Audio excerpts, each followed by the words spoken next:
Hey guys, it's Divyansh. Welcome back to another episode of Football Daily. और episode में आगे जाने से पहले huge shout out to One Football application, जहां पर अगर आपको PSG, Real Madrid, Manchester City कैसे बाहर होगी, इनके सारे के रिगार्डिंग अगर आपको रूमर्स, रिपोर्ट और यहां पर लाइव कमेंट्री, स्टैटिस्टिक्स एंड यहां पर इन क्यों ये सारे मैचेस के आफ्टर मैच की अगर हम बात करें, ये सारे अगर जानने हैं, इसके साथ अगर आपको ट्रांसफर रूमर्स या फिर आपके फेवरेट क्लब, फेवरेट प्लेयर के रिगार्डिंग 24/7 इन्फॉर्मेशन चाहिए, तो One Football application is the way to go. To do make sure कि आप मेरे दिए गए लिंक से जाके इंस्टॉल करें and be a football fan 24/7।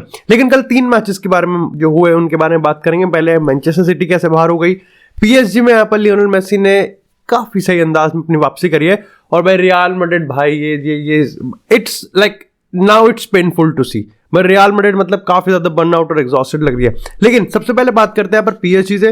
तो भाई पीएसजी वर्सेस एंगर्स का मैच है, यहाँ पर 2-0 से पीएसजी ने विक्ट्री हासिल करी। And to be fair like activity ने पहले गोल मारा, उसके बाद लियोनेल मेसी ने गोल मारा था। खैर लियोनेल मेसी का शुरुआत में ऑफसाइड क्लेम कर दिया, खैर ऑफसाइड तो यहाँ पर नेमार का भी क्लेम कर दिया था, लेकिन लियोनेल मेसी का जो गोल था वो स्टैंड करता है।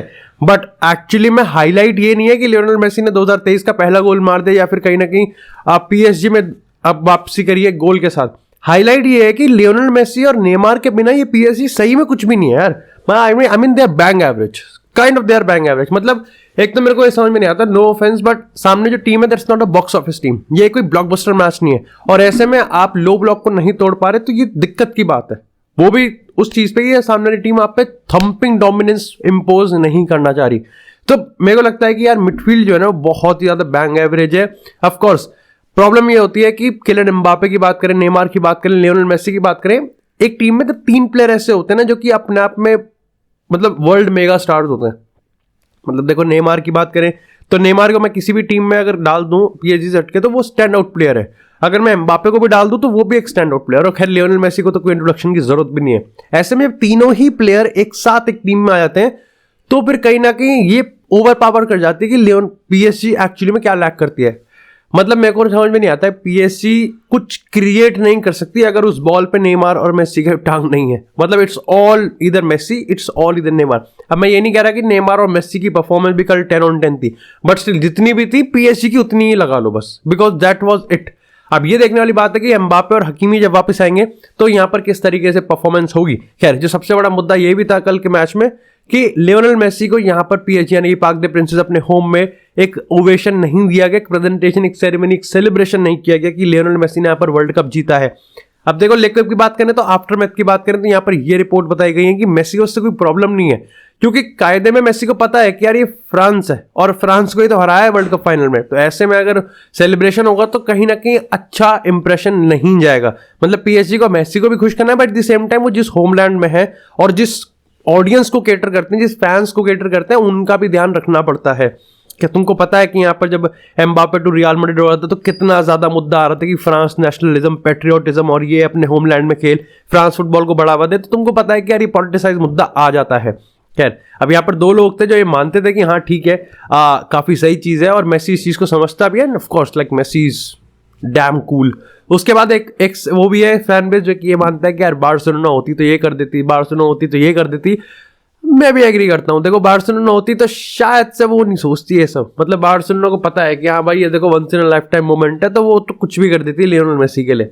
बट ठीक है, पीएसजी के भी अपने हाथ बंधे हुए थे, और मेरे को तो खैर ये भी लग रहा था बीच में रिपोर्ट में कि क्योंकि पीएसजी में इतने सारे बंदे हैं और प्लस एम्बापे भी है जिसको ही तो फाइनल में हराया था लियोनेल मेसी ने, तो डेफिनेटली यहाँ पर इस चीज को अवॉइड कर सकती है पीएसजी, और उन्होंने कर दिया, लेकिन इस बार दूसरे रीजन की वजह से। बाकी डू लेट मी नो कि आपके हिसाब से क्या मेसी को मिलना चाहिए था या नहीं मिलना चाहिए था, या फिर एक्चुअली फर्क ही नहीं पड़ता, क्योंकि लाइक ऑफ कोर्स सेलिब्रेशन के लिए थोड़ी रखा था, जीता था, वो तो मेसी ने अपने ड्रीम पूरा करने के लिए वर्ल्ड कप जीता था।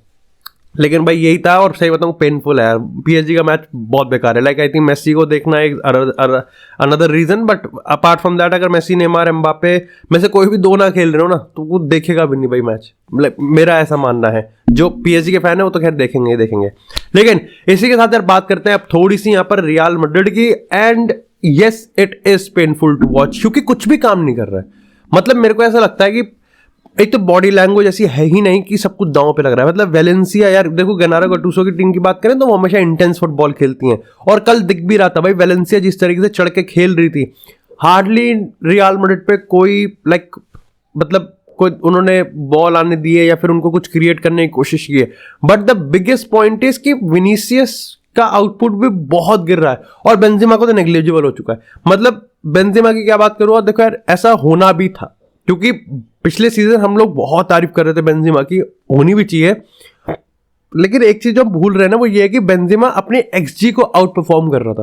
वो बहुत कंसिस्टेंसी चाहिए, मतलब वो नेक्स्ट लेवल चीज चाहिए आपको वो चीज कंटेन करने के लिए। अगर आप 5 के एक्सजी मतलब अगर एक्सपेक्टेड गोल्स मान रहे हैं कि 5 आपके एक्सपेक्टेड गोल्स है, लेकिन आप तो 13 गोल मार रहे हो 5 एक्सजी पे, मतलब जहां ये एस्टिमेट किया जा रहा है कि आप 5 गोल मारोगे, आप वहां 13 गोल मार रहे हो, आप एक्सजी को ही डबल से आउट परफॉर्म कर रहे हो। उसको नेक्स्ट सीजन कंटिन्यू करना बहुत ही ज्यादा मुश्किल है। And this is what happening. Benzema ना ही अपने एक्सजी को जस्टिफाई कर पा रहा है, पहली चीज तो एक्सजी भी क्रिएट नहीं कर पा रहा है। दूसरी चीज he is looking out of form, ना पासिंग हो रही है, ना विनीसियस के साथ कोई कनेक्शन है, ना कॉन्फिडेंस है। It's seriously very very fearful. और लॉन्ग रन में तो और भी डरावना है, क्योंकि जब आप ये देखोगे कि 2023 की बात करें, हाँ ठीक है ये वाला ला लीगा और चैंपियन लीग तो चुक गए, लेकिन व्हाट्स नेक्स्ट, हमारे लिए आगे क्या आता है? क्योंकि जब बाकियों की मैं टीम की बात करता हूं तो अगर उनका फ्रंट अटैकर नहीं है तो but they have the combination. हमारे में तो कुछ भी नहीं है। विनीसियस को मैं फिनिशर नहीं कह सकता, he is everything but not finisher. कल दिख गया था, फिनिश वो कर ही नहीं सकता, वो इजी चांस मार ही नहीं सकता। Asensio is not a finisher, Eden Hazard is finished, Mariano is goat. उसके बाद अगर हम बात करें यहाँ पर और जो प्लेयर्स हैं, मतलब और तो कौन है, और तो कोई भी नहीं है। That's what I am saying ना, तो कोई भी नहीं है यार। एंड रॉड्रिगो की मैं बात करूं तो ठीक है, रॉड्रिगो इज है, बट राइट साइड पे मेरे को लग नहीं रहा कि उसकी बेस्ट परफॉर्मेंस आ रही है। आता वो खेलना लेफ्ट साइड पे, ये विनीसियस और यहाँ पर बीच में ही खेलता है। बट स्टिल अभी तक ये सारे प्लेयर में से जितने मैंने बताया, बेंजेमा के अलावा कोई भी ऐसा प्लेयर नहीं जो कि आपको 15-20 गोल दे दे। वेलवर्दे का वर्ल्ड कप के बाद अब जाके मेरे को बहुत अच्छा परफॉर्मेंस देखने को मिला है, मतलब कंपैरेटिवली उसके स्टैंडर्ड का तो अभी भी नहीं है। उसके बाद मैं बात करता हूँ कामाविंगा की, हाफ टाइम पे सब्स्टिट्यूट कर दिया। अब ठीक है, आप लोग कहोगे कि रेड कार्ड ले सकता था या वो ले सकता था, लेकिन कहीं ना कहीं मेरे को लगता है कि कामाविंगा को बहुत ज्यादा स्क्रूटनाइज किया जा रहा है। मतलब छोटी सी गलती और उसको पता है कि यार मतलब उसको बाहर निकाल देंगे। देखा, मेरे को ऐसा लगता है कि कामाविंगा के अगर ऐसी प्रेशर बनाया गया ना, ही इज टू यंग, अगर उस पर ऐसी ही प्रेशर बनाया गया तो वो कहीं ना कहीं भाई इस लूप होल से कभी निकल ही नहीं पाएगा। गंदी परफॉर्मेंस ही बाहर बिठा दो तो स्टार्टिंग 11 में आएगा कैसे? And this is the big deal, क्योंकि ही इज द फ्यूचर। ना ही वो रोटेशन में, ना ही वो कोई 1 साल के लिए, ना ही 2 साल के लिए, वो फ्यूचर है अपना। ये रियल मैड्रिड। और एक चीज मैं कह सकता हूं कि मेंटालिटी अभी भी वही है कि चौड़ है। पेनल्टी शूट आउट हो रही थी, हंस रहे थे, चौड़ है भाई, तो फर्क ही नहीं पड़ता। पेनल्टी शूट अगली वैलेंसिया वाले फटी पड़ी है, इन चौड़ है।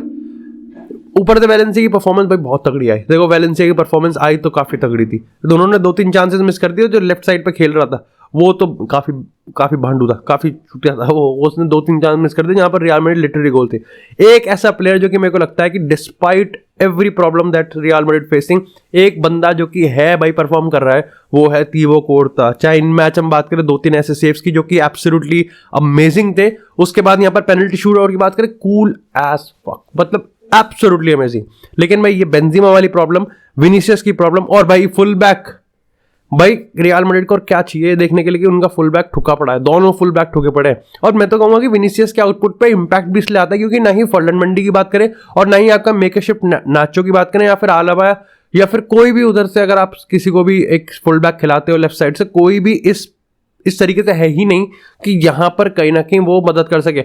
मार्सेलो जब लेफ्ट बैक खेलता था तो भाई जिस तरीके से उसका डिफेंसिव आउटपुट पे आप कभी कभार क्रिटिसाइज कर देते थे, लेकिन उसका अटैकिंग आउटपुट इतना ज्यादा तगड़ा था कि उसका कोई हिसाब नहीं था।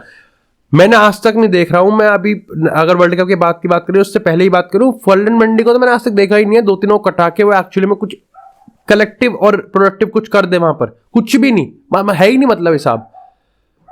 And this is a big deal. वही अगर राइट साइड की बात करें, लुकास वास्केस बढ़िया खेल रहा था, वो ठुक गया।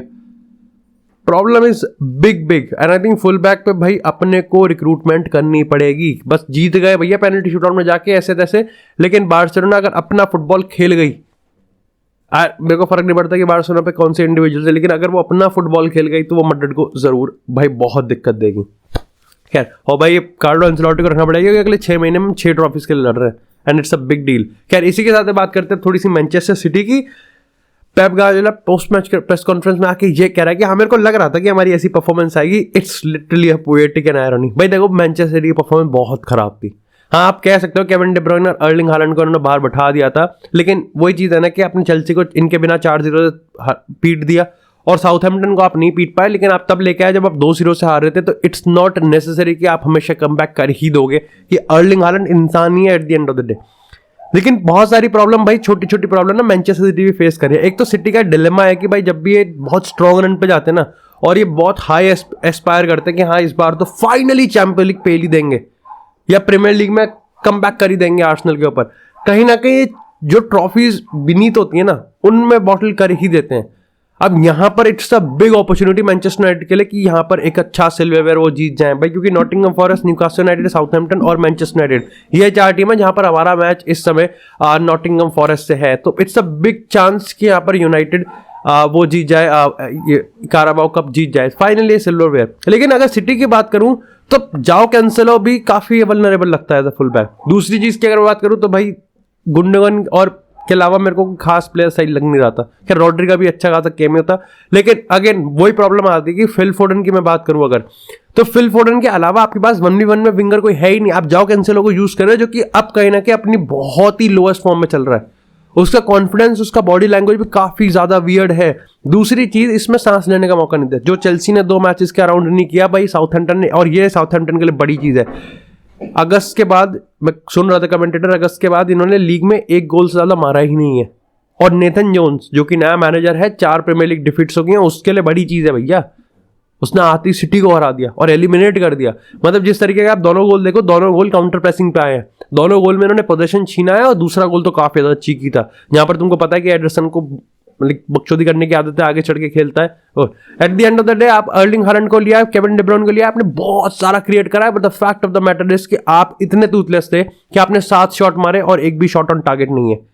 ये एक बड़ी चीज है, क्योंकि दिस इज द कि आप अगर प्रेस कर सकते हो, अगर आप कलेक्टिवली हाई प्रेस कर रहे हो, अगर आप एफिशिएंटली हाई प्रेस कर रहे हो, अगर आप कन्विक्शन है, अगर आपका बॉडी लैंग्वेज बहुत सही है, तो आप भाई सिटी जैसी इलीट सिस्टम को भी आप तोड़ मरोड़ के मतलब फोड़ सकते हो। और ऐसा नहीं है कि 2-0 के बाद ही कोई बैठ गए थे।